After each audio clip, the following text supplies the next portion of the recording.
माझे नाव प्रतीक्षा करे व मी बी फार्मसी फायनल इयरचे स्टुडंट आहे। आज मी इथे उभे आहे कारण की आज आपले स्पीच कॉम्पिटिशनसाठी आहे। सर्वप्रथम गुरुर ब्रह्मा गुरुर विष्णू गुरुर देवो महेश्वरा गुरुर साक्षात परब्रह्म तस्मै श्री गुरुवे नमः तस्मै श्री गुरुवे नमः। आपल्या आयुष्याला आकार आधार आणि अमर्यादित असे ज्ञान देणाऱ्या सर्व शिक्षक वर्गांना सर्वप्रथम मी शिक्षक दिनाच्या शुभेच्छा देऊन सुरुवात करते। तंत्रज्ञान आदरणीय व्यासपीठावरील मान्यवर व येथे जमलेल्या सर्व विद्यार्थ्यांना वंदन करून मी माझ्या विषयाची सुरुवात करते। तंत्रज्ञान वरदान की शाप। तंत्रज्ञान म्हणजेच काय? टेक्नॉलॉजी हा शब्द आज जवळपास सर्वांनाच माहित असणार, हो की नाही? कारण आता तुम्ही सर्व तर जवळपास अभियांत्रिकी क्षेत्रामधले आहेत, सो दॅट तुमच्याशी जवळपास खूप जास्त रिलेटेड आहे हा, हो की नाही? अरे रिस्पॉन्स पण द्या ना। चला तर मग सुरुवात करूया। टेक्नॉलॉजी हा शब्द जवळपास सर्वांनाच माहिती आहे, कारण जरी आता तुम्ही म्हटले की आम्हाला नाही माहिती, आम्ही अभ्यासच नाही केला अभियांत्रिकीमध्ये, असंही तुम्ही म्हणू शकता मला आज म्हणायचं तर। पण मी तुम्हाला असं म्हणेन की जरी तुम्ही आज अभ्यास नाही केला तरी तुम्ही आज 21व्या शतकामध्ये आहात। 21व्या शतक हे तंत्रज्ञानाचे शतक म्हणून ओळखले जाते। आपल्या 21व्या शतकामध्ये तंत्रज्ञानाने खूप जास्त प्रगती केलेली आहे, त्याच्यामध्ये आमूलाग्र असे बदल झालेले आहेत। तंत्रज्ञान काय हो? काही वाटतं का तंत्रज्ञानाविषयी? काय असेल तंत्रज्ञान? तंत्रज्ञान म्हणजे काय की फक्त मोबाईल, इंटरनेट किंवा आपण म्हणतो लॅपटॉप्स एवढेच लिमिटेड नाही हो तंत्रज्ञान। तंत्रज्ञान हे खूप मोठे आहे। आमचे तंत्रज्ञान याचा विकास जो आहे ना तो प्राचीन काळापासून होत आलेला आहे। प्राचीन काळामध्ये आपण जर म्हटलो जसं की आपले जे पूर्वज होते प्राचीन काळामध्ये आग लावण्यासाठी जो त्यांनी शोध लावला होता तो म्हणजे आग लावण्याची कला आत्मसात करण्यापासून ते चाकाच्या शोधापर्यंत तंत्रज्ञानाचा जो अभ्यास होता तो आपल्या प्राचीन काळामध्येच केला गेलेला आहे। त्यानंतर तंत्रज्ञानामध्ये आमूलाग्र असे बदल होत गेले, तंत्रज्ञानाला आपण विकसित केलं गेलं। त्यानंतर मग आपल्या पूर्वजांनीच त्यानंतर छपाई यंत्राचा शोध लावला, त्यानंतर इंटरनेट, विकिपीडिया, मोबाईल या सगळ्यांचा शोध लावण्यात आला। याने तंत्रज्ञानामध्ये अजून जास्त बदल झाले, तंत्रज्ञान विकसित झाले आणि आजच्या घडीला तर आपण बघतो तंत्रज्ञान कुठच्या कुठे गेलेलं आहे। आता आपलीच माहिती घ्या ना, आपले चंद्रयान 3 आज यशस्वीरित्या चंद्रावर झेप घेतलेली आहे, तर आदित्य L1 या यानाने सूर्याकडे झेप घेतलेली आहे। म्हणजेच आपलं लहानपणीचं एक स्वप्न असायचं की सूर्यावर पोहोचणं, चंद्रावर पोहोचणं, मी पोहोचू शकेल का? कदाचित तंत्रज्ञानामुळे तेच आज सत्तेमध्ये उतरत आहे असेही आपण म्हणू शकतो।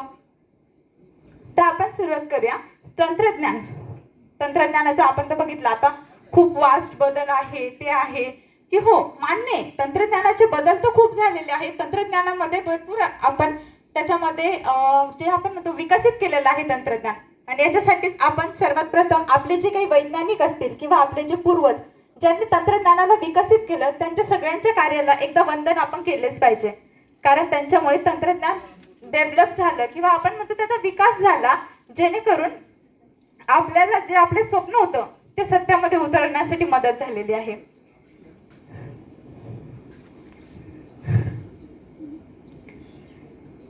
त्यानंतर आपण म्हणू शकतो की 21व्या शतकामध्ये पृथ्वीचं वातावरण ओलांडून अंतराळामध्ये झेप घेण्या इतकं तंत्रज्ञान विकसित झालेलं आहे।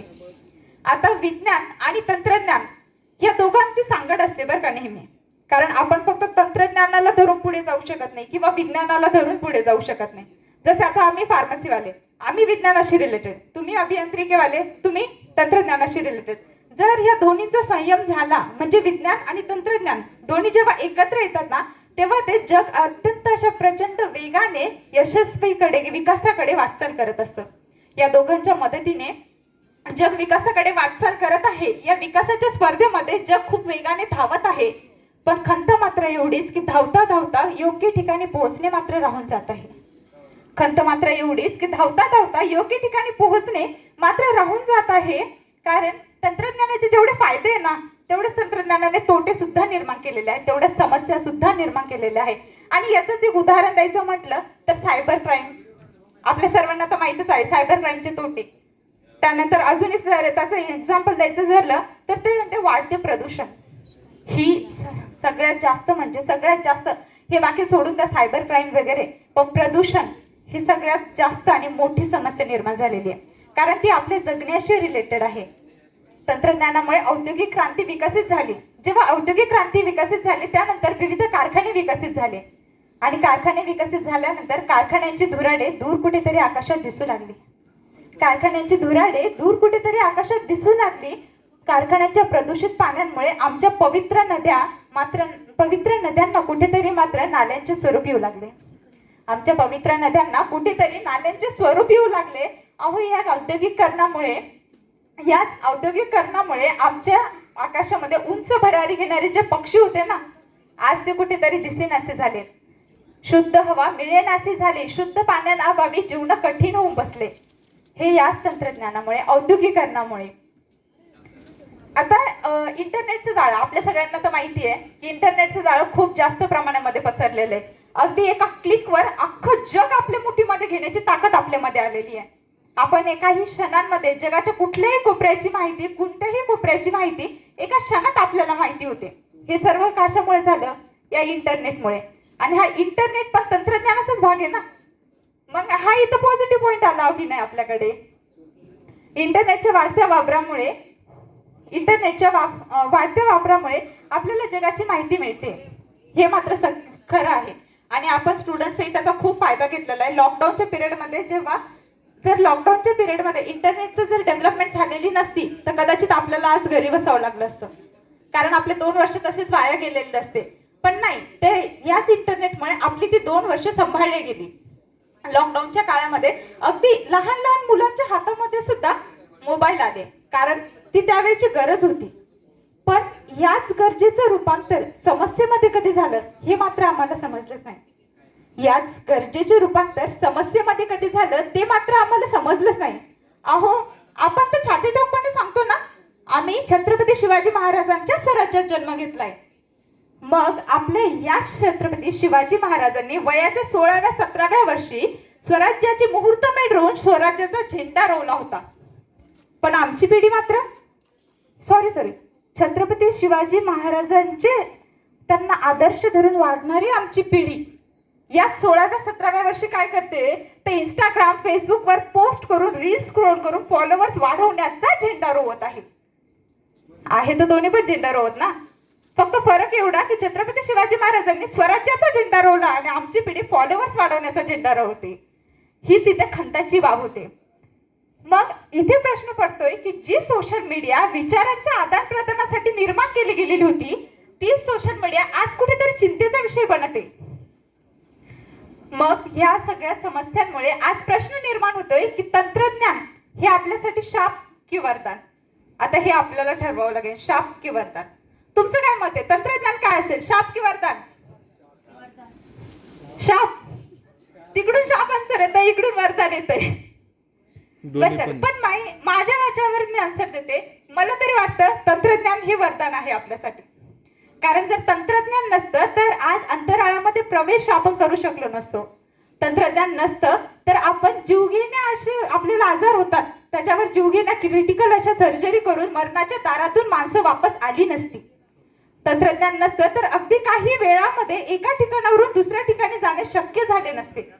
तंत्रज्ञान नसतं तर एकमेकांचा संवाद झाला नसता. एकमेकांवर सोशल नेटवर्किंग साईटवर आपण जो म्हणतो कितीही दूर असलं तरी आज आपण क्षणामध्ये संवाद साधू शकतोय.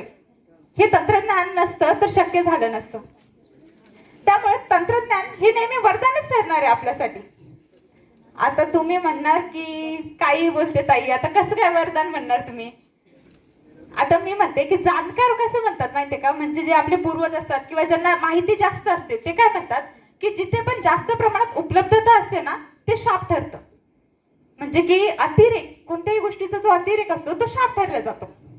आता तुम्ही म्हणणार की ताई तू काही बोलते, अतिरेक कसा? आम्हाला दे बरं अनलिमिटेड डाटा, एका दिवसात 2-3 वेब सिरीज संपून टाकताल का? हो म्हणताय. म्हणजेच बघा इथेच आपण अडतोय. आता मी तुम्हाला याच्यासाठी एक साधं सोपं उदाहरण देते. अन्न ही आपल्या सर्वांची गरज आहे, बरोबर?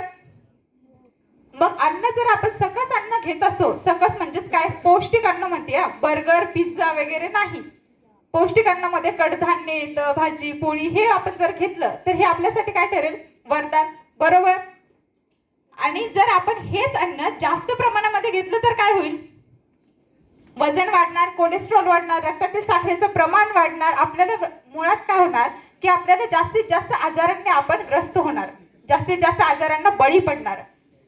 मग आता आपण असं म्हणू शकतो का की जर त्या अन्नामुळे आपल्याला आजार होत असतील तर ते अन्न आपल्यासाठी शाप आहे? म्हणणार का? जर म्हणलो ना तर आपल्यालाच वरती जावं लागेल. आपण हे म्हणू शकत नाही, कारण आपण फक्त काय म्हणू शकतो की नाही, अन्न हे आपल्यासाठी शाप नाही, अन्न हे कायम आपल्यासाठी वरदानच राहणार. पण ते अन्न घ्यायचं कसं याला काही पथ्य असतात.